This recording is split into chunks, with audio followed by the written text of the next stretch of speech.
Hi everyone, let's crack UPSC CSE Hindi में आप सभी का भरपूर स्वागत है। आप लोगों की भारी मांग पर हम लेकर आए हैं सीधी बात नो बकवास के इस एपिसोड में इसरो नामक संगठन का संक्षिप्त विवरण।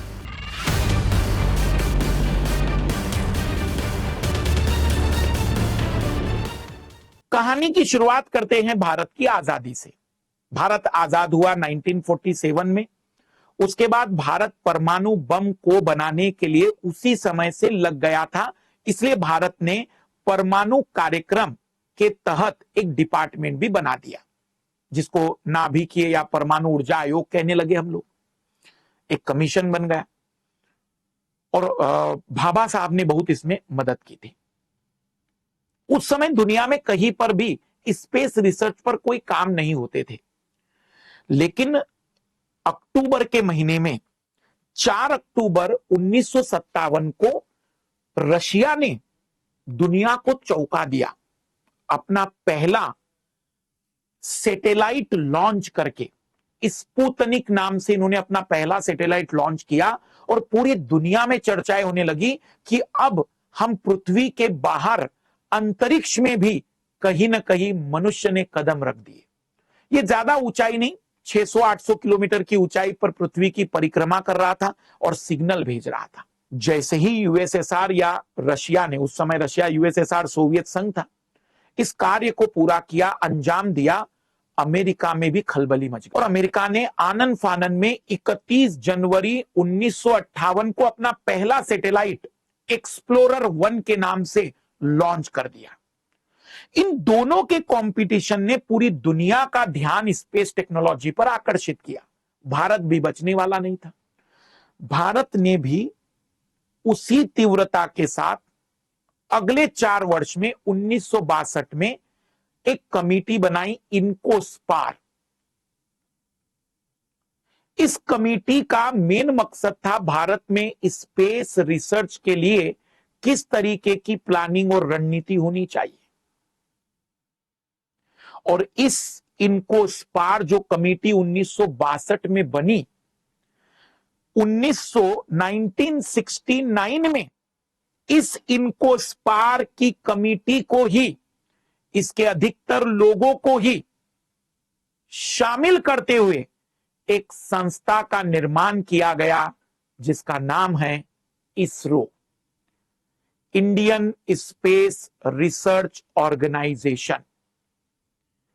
मतलब इसरो की स्थापना 1969 में हुई। विक्रम साराभाई ने इस इसरो की स्थापना में सबसे ज्यादा योगदान निभाया। बेंगलुरु में इस संस्था का पूरा निर्माण किया गया। ये बेंगलुरु में है इसरो आज। उस समय इसका मेन काम होता था सैटेलाइट बनाना और सैटेलाइट को निर्माण करके उसे लॉन्च करवाने के लिए दूसरे देशों का सहयोग प्राप्त करना। 1969 में इस संस्था का निर्माण हुआ और भारत ने अपना पहला सैटेलाइट 1975 में आर्यभट्ट के नाम से प्रक्षेपित किया, सोवियत संघ की मदद से। लेकिन आज बहुत बड़ी चीजों के साथ, बहुत बड़ी संस्थानों के साथ इसरो एक नोडल एजेंसी और बाकी कई संस्थान होते हैं। मैं थोड़ा सा आपको समझाना चाहता हूं। देखो, ऐसा मत सोचिएगा कि सैटेलाइट लॉन्च कर दिया, चंद्रयान का उपग्रह भेज दिया और काम हो गया। नहीं, उसके निर्माण में कई संस्थाओं का योगदान होता है। जैसे सबसे पहले तो सैटेलाइट का निर्माण करना, जिसमें कौन कौन सी युक्तियां लगेगी।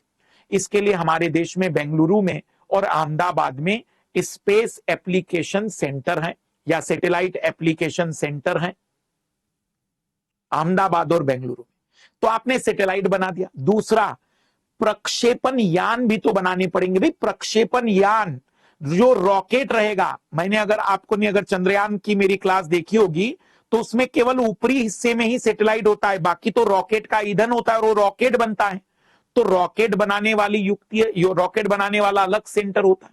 उस रॉकेट में बहुत बड़ी मात्रा में ईंधन लगता है, उस ईंधन को बनाने वाला सेंटर अलग है जो त्रिवेंद्रम में काम करता है।